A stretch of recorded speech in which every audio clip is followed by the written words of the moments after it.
আসসালামু আলাইকুম, সবাই কেমন আছে? ইংরেজি শিখি, ইংরেজিতে হচ্ছে ভয়েসটা শেখাবো।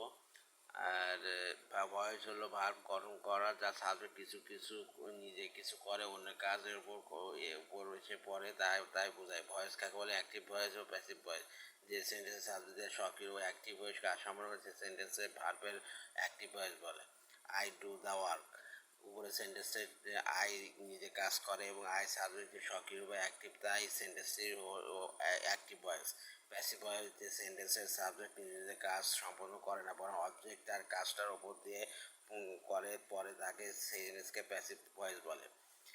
যেমন হচ্ছে I do the work, voices একটা হচ্ছে অ্যাক্টিভ ভয়েস, একটা হচ্ছে প্যাসিভ ভয়েস। হ্যাঁ, active voice I do the work. হ্যাঁ, তাহলে এটা হচ্ছে এক, এটা হচ্ছে দুই, আর এটা হচ্ছে তিন। ঠিক আছে, ধরে নিলাম।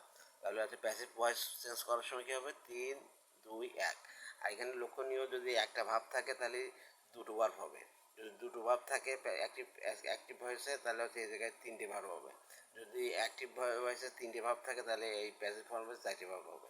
হ্যাঁ, দেখলে এই তাহলে এটা কী হলো? দি ওয়ার্ক আগে এসলো, দি ওয়ার্ক আগে, তিন, দুই, এক। দি ওয়ার্ক আগে এসলো, দি ওয়ার্ক। তারপর হচ্ছে দুই, দুই হচ্ছে ডু। তারপর হচ্ছে আই, আই হচ্ছে যখন অবজেক্ট হবে আই বাই মি। তাহলে এটা দি ওয়ার্ক, তাহলে দুটো ভার্ব হবে। The work is, is done, এই হবে by me. The work is done by me. উপরে সেন্টেন্সে দি ওয়ার্ক ইজ ডান কাজ অন্য কর্তৃক সম্বন্ধ কাজে ভরা হয়েছে। অবজেক্ট চিনিবার উপায়, সাধারণত মূল ভার্বের পরে অবজেক্ট থাকে। The boys are playing football, তাহলে এটা কী হবে? এক, দুই, তিন। তাহলে ফুটবল আগে আসবে, ফুটবল, ফুটবল। তাহলে ফুটবল হচ্ছে সিঙ্গুলার পুরো নম্বর, তাহলে ইজ। আর তাহলে ইজ, তারপর হচ্ছে being, being played, played by the boys. এটা তো হবে। হ্যাঁ, এটা প্রেজেন্ট কন্টিনিউয়াস টেন্স আছে, আইনজি যোগ আছে, তাহলে হচ্ছে আইনজি যোগ থাকলে বিং হবে। আর মূল ভাব হচ্ছে পাস্ট পার্টিসিপল হবে। এই হচ্ছে বাই মি। হ্যাঁ, তাহলে এক, দুই, তিন, তিন, দুই, এক। The principal teaches us English. হ্যাঁ, টিচেস আস ইংলিশ। এটা হচ্ছে we are thought of English by principal, অথবা English is thought us by principal, যেভাবে যেটা যেটা যেটা নিয়ে আসেন না কেন। উপরে অ্যাক্টিভ ভয়েস টিস ভার্বের দুইটি ভার্বে আজ বা ইংলিশ আছে, তার মধ্যে এস অবজেক্টিভ হওয়াতে প্যাসিভ ভাবে সাবজেক্ট বসানো হয়ে আছে।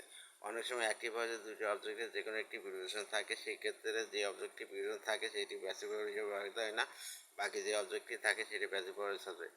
হি did for me the necessary things, the necessary things were done for me by him. উপরে অ্যাক্টিভ ভয়েসে ডিড মূলত পরে মি এবং আননেসেসারি দুটি অবজেক্ট বসে, তার মধ্যে মি অবজেক্টটি পূর্বে প্রিপোজিশন বসায় প্যাসিভ সাবজেক্টের সাবজেক্ট হয়নি এবং দি আননেসেসারি প্যাসিভ সাবজেক্টে সাবজেক্ট হয়ে আছে।